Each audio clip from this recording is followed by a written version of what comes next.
Gitu ya. Kalau usah jauh-jauh gitu ya, ini konteks kita aja. Bapak tanya nanti ke Pak RW, tulis status gitu ya. KRT.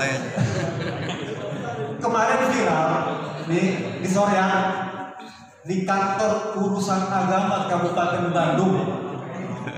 Antri itu Pak. Siang akan sampaikan bahwa Bapak ada bolos yang ada. Itu dari Pak, kami persilakan. Assalamualaikum warahmatullahi wabarakatuh. Bismillah, alhamdulillah, wassalatu ala rasulillah, amma ba'd. Yang kita hormati Ketua DKM Masjid Muhajirin, yang kita hormati Ketua RW 13, yang kita hormati guru ngaji kita Ustaz Dr. Agus Haji Muhammad Zakaria, yang dirahmati Allah Subhanahu wa taala, jamaah kuliah subuh Masjid Muhajirin. Pagi ini saya akan mengutip satu hadis saja yang diriwayatkan oleh Imam Bukhari dan Muslim, berasal dari sahabat Nabi yang bernama Anas bin Malik. Kata beliau, Rasul pernah berkata, "Inna min asyratis sa'ah ayyurfa'al ilmu wa yudharul jahlu wa yaksuruz zina wa yaksurul syurbul khamri wa yaqillar rijal wa yaksurul nisa hatta yakuna li khamsina imra'atin qayyimul wahid." Muttafaqun alaih. Artinya kurang lebih begini, Rasul berkata, sesungguhnya di antara tanda-tanda akhir zaman, di antaranya adalah diangkatnya ilmu-ilmu agama dari muka bumi. Perbuatan jahiliyah dilakukan secara terang-terangan. Semakin banyaknya perbuatan zina, semakin merebaknya minum-minuman keras dan narkotika, semakin sedikitnya kaum laki-laki, semakin banyaknya kaum wanita, sampai perbandingan antara laki-laki dan wanita itu 1:50. Saya tidak akan ceritakan semuanya. Saya akan ambil bagian akhir saja, yaitu semakin sedikitnya kaum laki-laki, semakin banyaknya kaum wanita, sehingga perbandingan antara laki-laki dan wanita itu 1:50.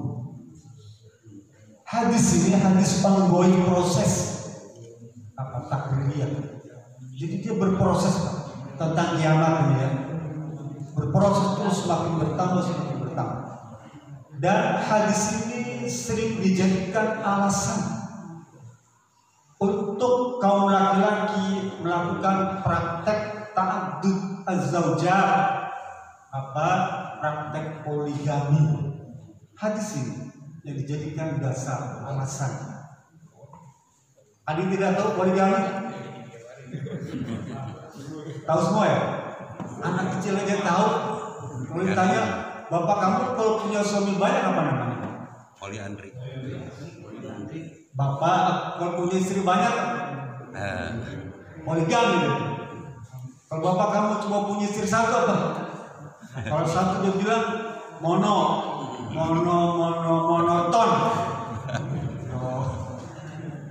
sini di pasar tuh monoton gitu. Anak kecil Pak.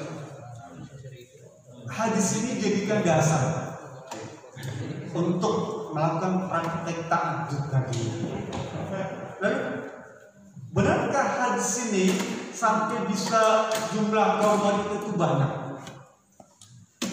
Kalau kita cek sekarang nih, di dunia ini itu 1 berbanding 4 Pak. Laki-laki dan wanita itu baru 1 berbanding 4. Sedangkan kiamat itu 1 berbanding 50. Oh, sejauh ya? Sejauh. Lah kenapa bisa banyak begitu?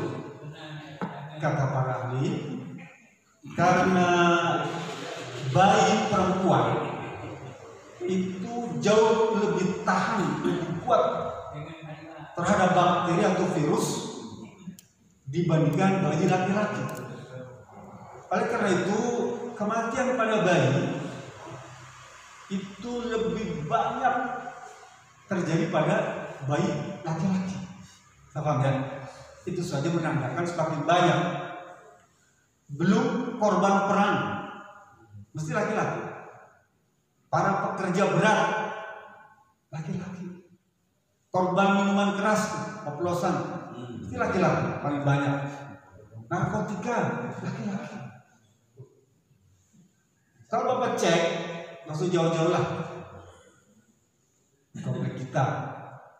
Bapak itu lebih banyak duda atau lebih banyak janda? Kalau jauh-jauh gitu ya, di komplek kita aja. Bapak tanya nanti ke Pak RW, tulis statistik gitu ya. KRT. Kemarin viral nih di Soreang, di kantor urusan agama Kabupaten Bandung, antri itu Pak. Saya tadi kemarin cerita bersatu, ya dia kerja di Pemda sana. Saya bingung gak bisa masuk, dia bilang tuh mobil, antri ngapain? Gak cerai. Satu hari 150 orang. Itu dari bulan Maret Pak. Antri tuh bikin macet di sore. Gitu. Nah, lalu siapa itu yang bisa menggantikan posisinya itu? Mana ini semakin banyak ya populasi wanita yang belum atau tidak bersuami. Siapa kira-kira yang menjawab? Kita semua. Ya. Kenapa? Karena yang memerintahkan kita itu Allah Subhanahu wa taala. Nanti Bapak buka di surat An-Nisa ayat 3. Sambil potong saya. Fankihu ma qabalakum minan nisa masna wa sulasa wa ruba'. Artinya begini.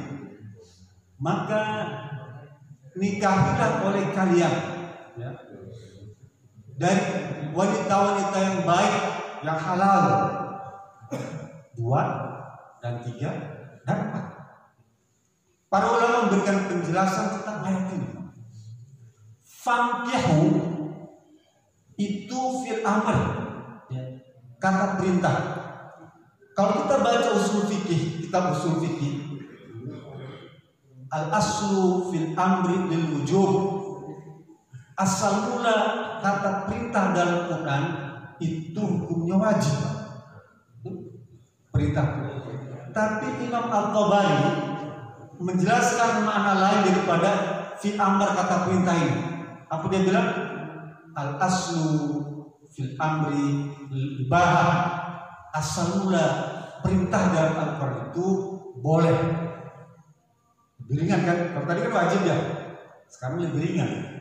Jadi kalian boleh menikahi wanita-wanita yang baik itu 2, 3, 4. Di sana disebutkan tentang huruf waw. Kalau kita bicara tentang tafsir Quran, mesti waw itu ada 2 atau 3 artinya. Waw al-qaf jumlah 2 dan 3 dan 4. 2 ditambah 3 ke 4. Karena memang ada imam ulama yang mempraktikkan ini Pak. Paham ya? Siapa di antaranya? Al-Imam Qasim bin Ibrahim. Dia pengikutnya mana? Pengikut Qasimiyah, terkenal. Kemudian sebagian pengikut Imam Az-Zahiri juga mengartikan 2, 3, 4 itu dia jumlahkan. Atof 2 tambah 3 tambah 4 jadi berapa? 9. Jadi maksud ayat tadi, kita diperintahkan untuk menikahi wanita sampai 9. Karena Rasul juga mempraktekkan sampai 9. Ini ada di kalangan Islam, Pak. Ini jangan Bapak kira tidak ada. Ya, yang memahami ayat tadi seperti itu. Kata Imam Tabari, wow tadi bukan wow atof, bukan wow jumlah, tapi wow tafarruq, terpisah. Jadi maknanya, maka nikahilah oleh kalian wanita yang baik-baik 2 saja, 3 saja, atau 4 saja. Paham ya? Ini yang dipakai oleh jumhur ulama, mayoritas para ulama. Jadi ayat Quran untuk poligami itu jelas, nasnya Quran. Ditambah lagi hadis. Hadis dari Imam At-Tirmizi yang pertama. Suatu kali ada seorang sahabat Nabi. Hadis ini diriwayatkan oleh Abdullah bin Umar.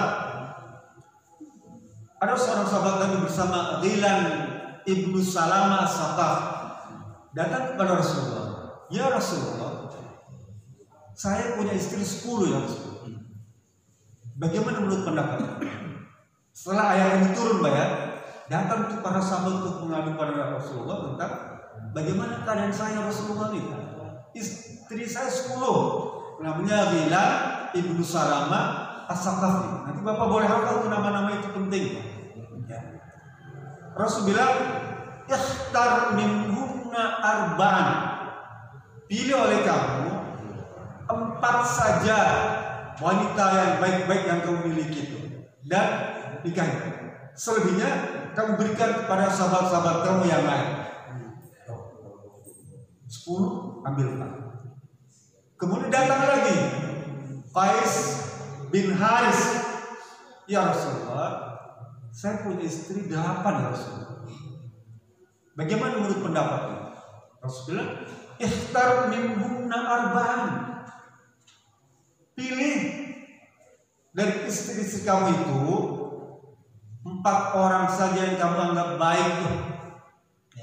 Jaga hadis. Jadi dasar untuk melakukan praktek poligami itu kuat sekali. Qurannya, hadisnya, dan ijma' para ulama. Sa'id bin Zubair datang kepada Ibnu Abbas. Ya Abbas, ya, saya ingin beri surat Quran kepadamu. Sebut cerita yang lain. Al Abbas tanya, ya Sa'id bin Zubair, apakah kamu sudah menikah? Belum. Lalu Abdullah bin Abbas berkata, fatazawwaj fa inna khaira hadhil ummah aktsaruhan nisa. Saya ingin kamu menikah dulu. Kita nggak usah ngobrol dulu, kamu nikah dulu. Karena sesungguhnya sebaik-baik umat itu ada yang punya istri banyak. Perintah itu sahabat Nabi seperti itu. Rasulullah ngomong begini, tazawwadu waludal waduda fa inni mukatsiran bikumul umama yaumal qiyamah. Nikahlah oleh kalian wanita-wanita yang cantik, baik-baik dan merenah, subur, gitu ya. Karena sungguhnya aku sangat senang umatku jadi banyak. Jadi memang anjuran ini dari Allah Subhanahu wa taala dan contoh dari Rasulullah itu kuat. Hanya memang kalau didengar oleh para wanita, mesti dia sewot, Pak. Ya, sewot. Ya, sewot. Si bapak ketika begitu katanya, satu aja gak urus apalagi banyak. Kalau laki-laki lain, satu aja enak apalagi banyak. Gitu. Pak dulu kan ceritanya betul ya. Itu di akhirat tuh ya. Orang yang poligami masuk surga. Orang yang monogami punya istri satu masuk neraka. Dia tanya, malaikat, kenapa sih dimasukin ke neraka? Itu yang poligami masuk surga. Dia bilang seperti itu. Apakah karena dia istri banyak? Kenapa lalu saya ditambahkan di neraka? Kata malaikat, karena kamu nggak takut sama Tuhan, kamu cuma takut sama istri. Setelah masuk surga dia poligami, dia takut sama Allah, dia tidak takut sama istri. Begitu katanya. Jadi ini juga sebagai apa? Inspirasi bagi kita. Cuma kaum wanita sekarang ini, terutama kalangan gerakan perjuangan emansipasi wanita, kelompok hak asasi manusia, itu mereka menggugat ya tentang syariat poligami, sampai berani menentang nas Quran, apalagi hadis, bahkan menyatakan itu salah. Nauzubillah ya. Tidak ada yang diragukan dari Al-Quran ini, Pak. Tidak ada yang diragukan dari hadis-hadis yang sahih. Kita sebagai orang Islam tidak boleh terbawa irama gerakan kaum wanita itu. Kata Al-Imam Al-Syakrawi, kalau kita runut, Pak, gerakan kaum wanita yang menentang syariat poligami itu, mereka itu memang dipengaruhi oleh kelompok-kelompok orang-orang yang benci terhadap Islam. Bahkan dia menyatakan dari orang-orang kafir yang mengumpulkan kesan bahwa syariat Islam itu buruk. Paham ya? Ternyata di belakang mereka itu adalah orang-orang yang benci terhadap Islam. Kita sebagai laki-laki muslim beriman jangan terbawa dengan irama mereka itu, karena berbahaya. Kalau memang kita belum mampu untuk mempraktikkan itu, persoalan lain. Tapi jangan kemudian kita menyalahkan kepada syariat yang sangat mulia dan agung ini, Pak. Ya. Di Quran dijelaskan, di hadis dijelaskan, ijma para ulama dijelaskan. Coba sekarang, kaum wanita lebih senang kalau suaminya itu selingkuh, lebih senang kalau suami itu jajan, lebih senang kalau suami itu bermaksiat dibandingkan kalau suaminya itu melakukan praktek poligami. Dia rela tuh ya bersimbah api neraka dibandingkan bersimbah sejuknya, nyamannya angin surga. Sekarang banyak terjadi. Begitu juga kaum wanita. Mereka lebih senang dijadikan sebagai wanita simpanan. Mereka lebih senang dijadikan cem-ceman. Dinikahi lama, tapi kalau dijadikan selingkuhan, dia mau senang. Padahal kalau begitu kan dia tidak ada yang tanggung jawab, tidak ada yang melindungi, tidak ada yang mengayomi. Kalau misalnya punya anak, siapa yang tanggung jawab? Gak ada. Kalau dinikahi kan gak ada yang tanggung jawab. Terlindungi, terayomi, bahkan waris mungkin bisa didapatkan. Kenapa kemudian orang tidak mau tuh ya, dimadu? Lebih baik diracun daripada dimadu. Ini sekarang terjadi di kalangan masyarakat. Sehingga inilah di antara tanda-tanda akhir zaman ini. Kita sedianya nih, yang memang punya kemampuan minkumul ba'as. Kan Bapak sering dengar tuh kalau ada orang menikah, ya masyarakat syabab man istata'a minkumul ba'as. Wahai para pemuda, jika di antara kalian yang sudah ada yang mampu itu ada dua. Mampu dalam arti jasmani dan mampu dalam arti nafkah. Kalau itu sudah mampu, maka perlu dipikirkan.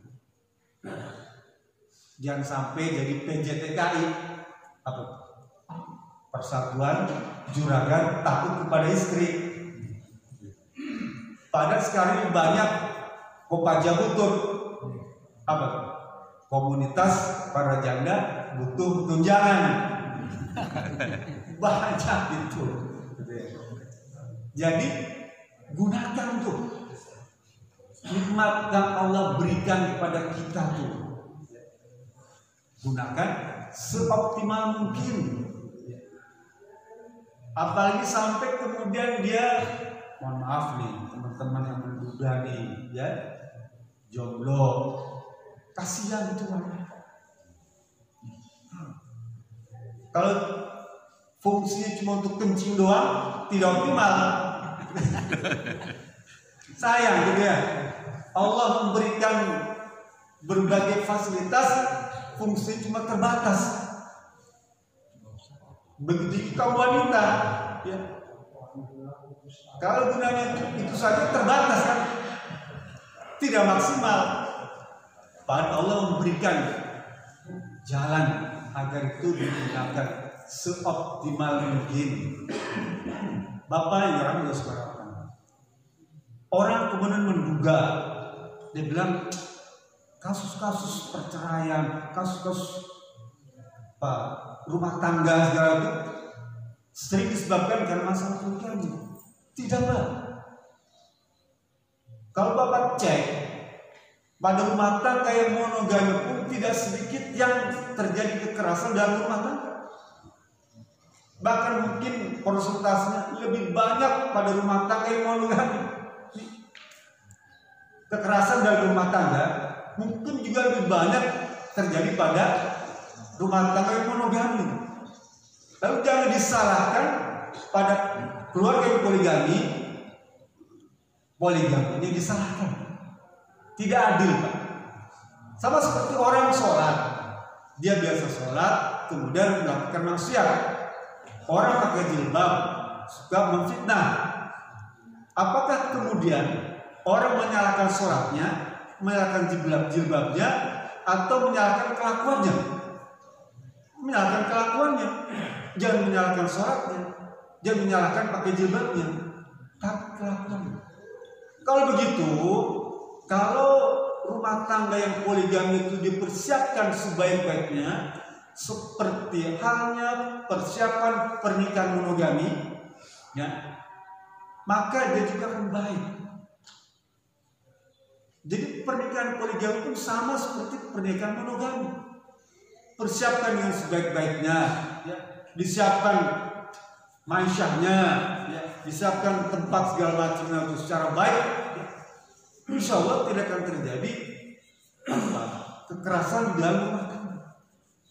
Tapi kalau asal-asalan, ya, asal jadi saja, jangan pada yang poligami, pada pernikahan yang monogami pun, kalau menikahnya itu asal-asalan, asal jadi saja, gak akan baik. Mesti ujung-ujungnya rusak, mesti ujung-ujungnya berantakan. Tapi kalau misalnya kita bisa mempersiapkan dengan baik pernikahan poligami ini, maka dia akan mengangkatkan kita pada kebahagiaan. Bahkan istri yang mengizinkan itu, Pak, pernah dicontohkan oleh istri Nabi itu. Apa kata Pak istri Nabi kepada Rasulullah yang mengalami poligami? Ya Rasulullah, kaifa ahlaka? Ya Rasulullah, aku dengar engkau telah menikah kembali. Lalu sekarang bagaimana keadaan istrimu itu? Istri yang soleh seperti itu. Lalu berkata, barakallahu laka. Semoga Allah memberikan keberkahan kepadamu dan kepada istrimu yang baru. Wah, luar biasa. Kalau bapak punya istri seperti itu, jempol ya. Kasih jempol 2 kan? Kalau istri bisa begitu.